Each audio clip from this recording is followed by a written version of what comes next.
ప్రభుత్వ ఏర్పాటుపై ఎన్డీఏ కూటమి మధ్య చర్చలు కొలిక్కి వచ్చినట్టే కనిపిస్తోంది. ముఖ్యమంత్రిగా బీజేపీ సీనియర్ నేత దేవేంద్ర ఫడ్నవీస్ రాష్ట్ర పగ్గాలు అందుకోవటం ఖాయమైనట్టు సమాచారం. డిప్యూటీ సీఎంగా బాధ్యతలు తీసుకునేందుకు ఏక్నాథ్ షిండే అంగీకరించినట్టు తెలుస్తోంది. మరోవైపు అజిత్ పవార్ కు కూడా డిప్యూటీ సీఎంగా అవకాశం కల్పించనున్నారు. డిసెంబర్ 5న మహారాష్ట్రలో కొత్త సర్కార్ కొలువుదీరనుంది. ముఖ్యమంత్రిగా ఫడ్నవీస్, డిప్యూటీ సీఎంలుగా షిండేతో పాటు ఎన్సీపీ నేత అజిత్ పవార్ కూడా అదే రోజు ప్రమాణ స్వీకారం చేయనున్నారు.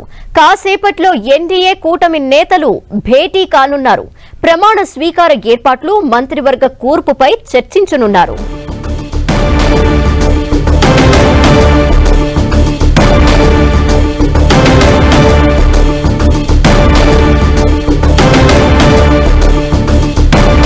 మహారాష్ట్రలో ప్రభుత్వ ఏర్పాటుపై ఎన్డీఏ కూటమి మధ్య చర్చలు కొలికి వచ్చినట్టుగా కనిపిస్తోంది. ముఖ్యమంత్రిగా బీజేపీ సీనియర్ నేత దేవేంద్ర ఫడ్నవీస్ రాష్ట్ర పగ్గాలు అందుకోవటం ఖాయమైనట్టు సమాచారం. డిప్యూటీ సీఎంగా బాధ్యతలు తీసుకునేందుకు ఏక్నాథ్ షిండే అంగీకరించారు అని తెలుస్తోంది. మరోవైపు అజిత్ పవార్ కి కూడా డిప్యూటీ సీఎంగా అవకాశం కల్పించనున్నట్టు తెలుస్తోంది. డిసెంబర్ 5న మహారాష్ట్రలో కొత్త సర్కార్ కొలువుదీరనుంది. ముఖ్యమంత్రిగా ఫడ్నవీస్, డిప్యూటీ సీఎంలుగా షిండేతో పాటు ఎన్సీపీ నేత అజిత్ పవార్ కూడా అదే రోజు ప్రమాణ స్వీకారం చేయనున్నట్టు సమాచారం. కాసేపట్లో ఎన్డీఏ కూటమి నేతలు భేటీ కానున్నారు. ప్రమాణ స్వీకార ఏర్పాట్లు, మంత్రివర్గ కూర్పుపై చర్చించనున్నారు వారు.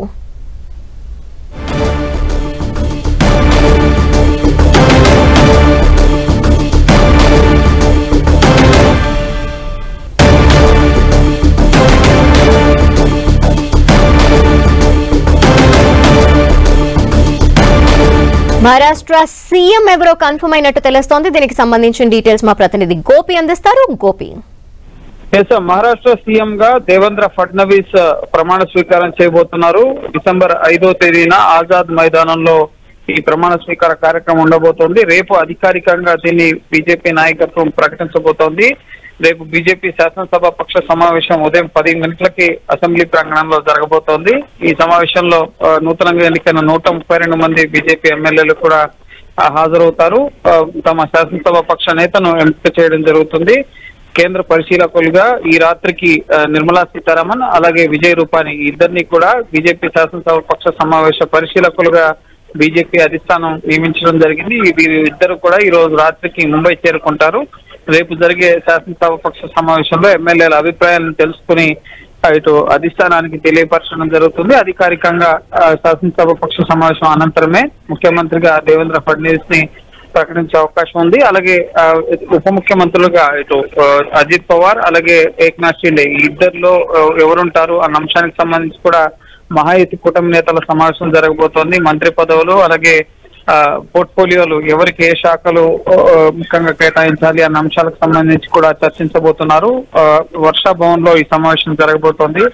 గత 2.5 ఏళ్లుగా కూడా ఏక్నాథ్ షిండే నేతృత్వంలో ఎన్డీఏ ప్రభుత్వం అక్కడ కొనసాగింది. సో ఇప్పుడు ఆ 2.5 ఏళ్ల పాటు ఇటు ఎన్సీపీ అజిత్ పవార్ వర్గానికి, అలాగే ఏక్నాథ్ షిండే శివసేన వర్గం వద్ద ఏ పోర్ట్ఫోలియోలు ఉన్నాయో వాటిని అలాగే కొనసాగించాలని, అలాగే హోంశాఖను ఇటు ఏక్నాథ్ షిండే వర్గానికి ఇవ్వాలని చెప్పి అడుగుతున్నారు. అలాగే ఆర్థిక శాఖను అజిత్ పవార్ వర్గానికి ఇవ్వాలని చెప్పి అడుగుతున్నారు. సో పోర్ట్ఫోలియోల విషయంలో చర్చలు అనేవి జరగబోతున్నాయి. ఇప్పటికే ఆజాద్ మైదానంలో ప్రమాణ స్వీకార కార్యక్రమం సంబంధించిన ఏర్పాట్లను కూడా మహాయుతి కూటమి నేతలు పరిశీలించడం జరిగింది.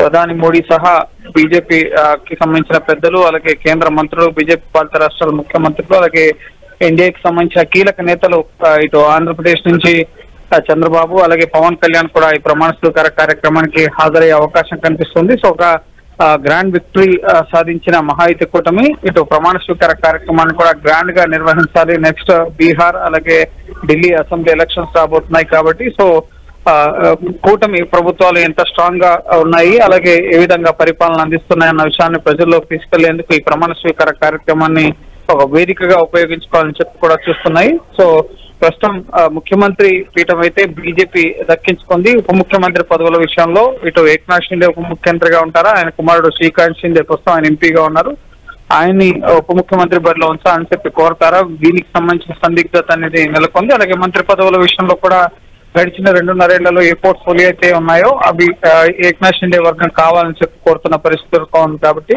సో అంతిమ నిర్ణయం అనేది బీజేపీ అధిష్టానమే తీసుకుంటుంది. ఇప్పటికే ముఖ్యమంత్రి అంశం పైన మోడీ అమిత్ షా ఒక నిర్ణయం తీసుకున్నారు. RSS కూడా దేవేంద్ర ఫడ్నవీస్ ముఖ్యమంత్రిగా కొనసాగించేందుకు అంగీకరించినట్లుగా తెలిసింది. అలాగే అజిత్ పవార్ కూడా బీజేపీ ఎవరిని ముఖ్యమంత్రిగా అభ్యర్థిగా ఉంచినా కూడా తనకు ఎటువంటి అభ్యంతరం లేదని చెప్పి అజిత్ పవార్ కూడా బీజేపీ అధిష్టానానికి తెలియపరిచారు. అలాగే ఇటు ఏక్నాథ్ షిండే కూడా మీడియా ముఖంగా బీజేపీ ముఖ్యమంత్రి అభ్యర్థికి తాను మద్దతు ఇస్తాను, కూటమి ప్రభుత్వం ఏర్పడుతుంది, ముఖ్యమంత్రి విషయంలో ఎటువంటి పొరపక్షాలు లేవని కూడా ఆయన కూడా స్పష్టం చేయడం జరిగింది. సో ఈ రోజు రాత్రి మహాయుతి కూటమి నేతల సమావేశంలో మంత్రి పదవులు పోర్ట్ఫోలియోల విషయంలో స్పష్టత వచ్చే అవకాశం ఉంది. ఇక ఎల్లుండి 5వ తేదీ ముఖ్యమంత్రి ప్రమాణ స్వీకార కార్యక్రమం, అలాగే ఉప ముఖ్యమంత్రులు మంత్రుల ప్రమాణ స్వీకార కార్యక్రమాలు ఉండబోతున్నాయి.